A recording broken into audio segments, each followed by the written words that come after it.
দূর দূর, আর ভালো লাগছে না। সারাদিন মাঠে খেটে আবার বউয়ের খ্যাঁচখ্যাচানি শুনতে হচ্ছে। জীবন অতিষ্ঠ হয়ে যাচ্ছে পুরো একবারে। হ্যাঁ, কি আর করা যাবে। এই কটা দিন ধরেই আমার হাতটা নিষ্পিস করছে। চল না মাছ ধরে আসি। চল তাহলে, আজ রাতে মাছ ধরতেই যাব। ঠিক আছে, সময় মতো বেরিয়ে পড়বি। আচ্ছা, তাহলে রাতে দেখা হচ্ছে। এই বলে আমরা দুজন বটতলা থেকে উঠে বাড়ির দিকে রওনা হলাম।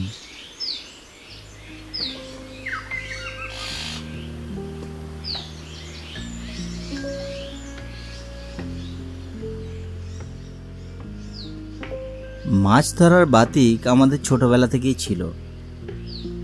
আজ বোসপুকুর তো কাল ব্যানার্জি পুকুর, এই করেই বেড়াতাম। এর জন্য পাড়ার লোকের সাথে কম ঝামেলা হয়নি। এখন অবশ্য অনেকটা কমেছে, তা বউয়ের চাপে।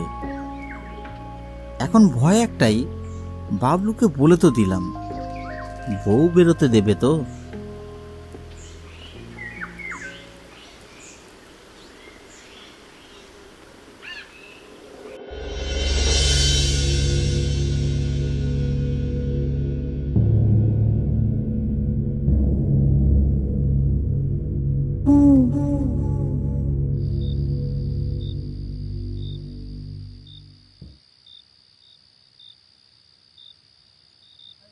বলছি, একটা কথা বলবো?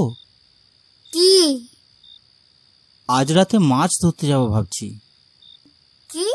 এত রাতে মাছ ধরতে? না না, যেতে হবে না। আরে আমি একা যাচ্ছি নাকি? আমার সঙ্গে বাবলুও যাচ্ছে তো। না না, তোমাকে যেতে হবে না, বাবলু যাচ্ছে, যাক।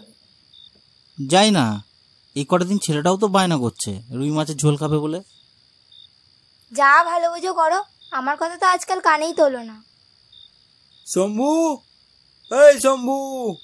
ওই যে ডাকছে, আমি চলি গিন্নি। আমরা ছিপ নিয়ে বেরিয়ে পড়লাম। চারিদিক তখন বেশ অন্ধকার, আর এই অন্ধকারের ভেতর থেকেই মাঝে মধ্যে শিয়ালের আওয়াজ, কখনো কখনো নিশাচর পাখির উড়ে যাওয়ার শব্দ ভেসে আসছে।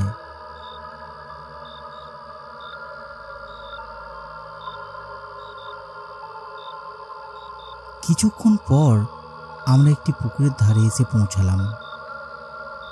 তারপর আমরা দুজন পুকুরে ছিপ ফেললাম, কিন্তু অনেক চেষ্টার পরেও বিশেষ কিছু মাছ পেলাম না। খুব কম মাছ পাওয়ার জন্য বাবলু আমাকে বলল, এই পুকুরে তো মাছই নেই। কখন ধরে ছিপ ফেলে বসে রয়েছি, একটা মাছ যদি খায়। এই চল তো, ওট ওট, তালবুড়ি খাল থেকে ঘুরে আসি। সেখানে অনেক ভালো মাছ পাওয়া যেতে পারে। না না, ওখানে যাব না। আরে চল না, অনেক মাছ পাওয়া যাবে। তুই জানিস না, ওখানে 100 বছরের পুরনো একটা শ্মশান আছে। আমাদের নিমাই খুড়ো বলে, সব জায়গায় মাছ ধরবি, শুধু ওই খালটা বাদ দিয়ে। ওই খালটা মানুষের জন্য মোটেই সুবিধার নয়। দূর, তুই শেষমেশ ওই বিটকেল নিমাই খুড়োর কথা বিশ্বাস করছিস? ওসব বুড়ো মানুষের আজগুবি কথা। আমরা যাতে মাছ ধরতে না যাই, তাই এইসব ছাই পাশে রটিয়েছে। কেন বিশ্বাস করিস এইসব কথা? শেষ পর্যন্ত কতকটা বাধ্য হয়ে আমাকে যেতে হলো। রাত অনেক বেড়েছে। তালবুড়ি খালটা এখান থেকে প্রায় 1 মাইল। আমাদের গ্রামের শেষ প্রান্তে এক জঙ্গলের মাঝ বরাবর এই খালটা। গ্রামের লোক ওই দিকটা খুব একটা যায় না, কারণ ওই দিকটা নাকি পিশাচের বাস। তাই তারা ওই জায়গাটা এড়িয়ে চলে।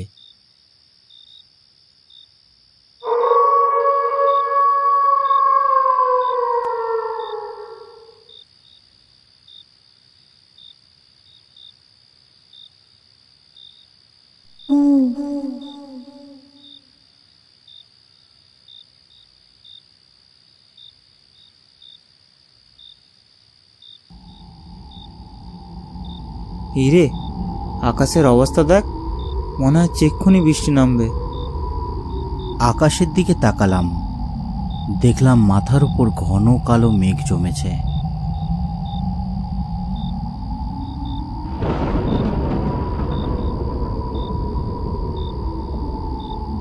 এখনো সময় আছে, চল ফিরে যাই। না না, আমি আজকে মাছ না নিয়ে ফিরবো না।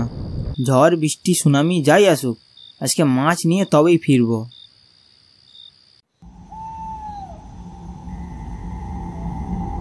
কিছুক্ষণ হাঁটার পর আমরা তালবুড়ি খালের কাছে এসে পৌঁছালাম।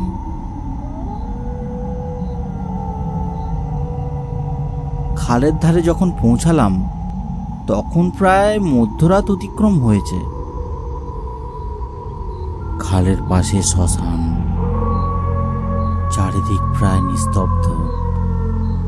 দূরে শিয়ালের ডাক আর আশেপাশে ঝিঝি পোকার ডাক ভেসে আসছে।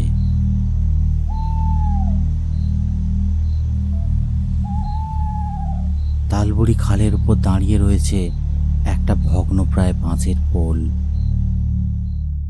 খালের আশেপাশে ঝোপঝাড় আর গাছপালাগুলো কেমন যেন ভয়ানক লাগছিল। মনে হচ্ছে তালবুড়ি খাল যেন আমাদের জন্যই অপেক্ষা করেছে। আমাদের বেশ ভয় ভয় করছিল, মন সায় দিচ্ছিল না। মনে ভয় নিয়ে খালের একেবারে ধারে গিয়ে পৌঁছালাম।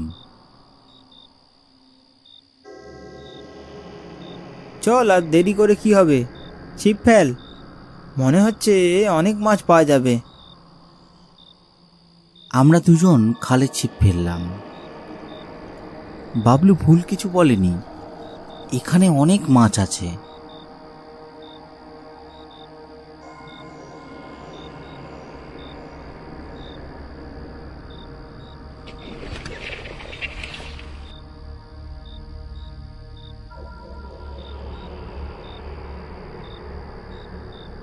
এরপর আমাদের ছিপে অনেক মাছ ধরা পড়ল। ধীরে ধীরে আমাদের মাছ রাখার বালতিটা ভর্তি হতে লাগলো। কি রে, অনেক তো মাছ ধরা হলো, এবারে বাড়ি যাওয়া যাক নাকি? আরে দাঁড়া না, দেখছিস মাছের টোপ গিলছে, আর তোকে এখনই বাড়ি যেতে হবে? আর কত মাছ ধরবি? বাবলু কোনো উত্তর দিল না, সে আবার মাছ ধরতে ব্যস্ত হয়ে গেল।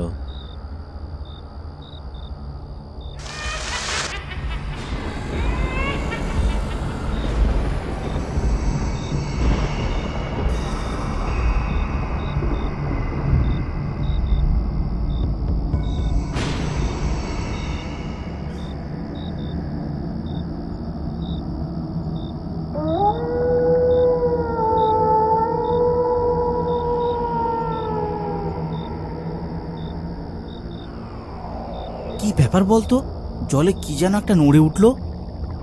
মাছ আরে হবে হয়তো। মাছ? না না, মাছ হতে পারে না, এটা একটা আলাদা ধরনের শব্দ। ছাড় তো, মাছ ধর।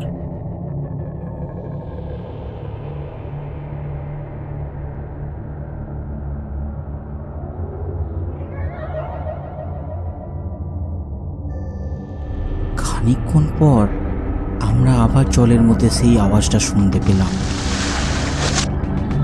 দেখলাম একটা কালো ছায়া মূর্তি জল থেকে উঠে আসছে।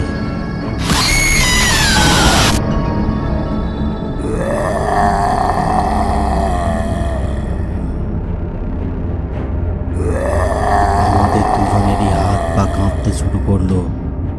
ছায়া মূর্তিটা আমাদের দিকে ধীরে ধীরে এগিয়ে আসছে। বাবলু খুব ভয় দৃষ্টিতে একভাবে মূর্তিটার দিকে তাকিয়ে আছে। ওটা কি? ওরে পালা, এখান থেকে পালা! আমরা দুজনেই সেখান থেকে ছুটতে আরম্ভ করলাম। ছুটতে ছুটতে পিছনে ফিরে দেখি সেই ছায়া মূর্তিটা এই দিকেই আসছে। আমরা ছুটতে ছুটতে জঙ্গলের ভিতর ঢুকে পড়লাম। হঠাৎ কোথা থেকে জানি না ছায়া মূর্তিটা আমাদের সামনে এসে দাঁড়ালো। বাবলু সেটা দেখে হঠাৎ অজ্ঞান হয়ে গেল। আমি পাথরের মতো সেখানেই দাঁড়িয়ে রইলাম।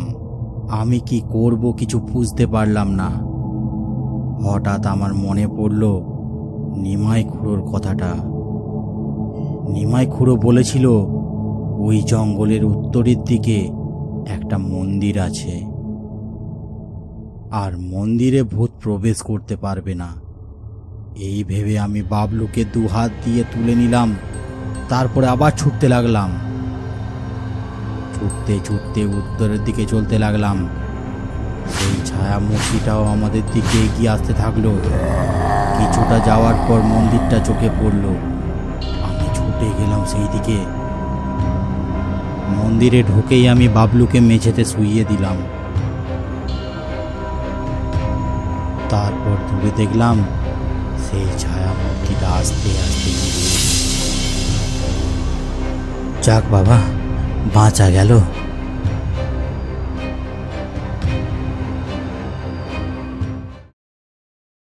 গল্পটা কেমন লাগলো সেটা কমেন্ট করে অবশ্যই জানান। আর এইরকম রহস্য ও রোমাঞ্চ গল্প আরও দেখার জন্য আমাদের চ্যানেলটা অবশ্যই সাবস্ক্রাইব করুন। ধন্যবাদ।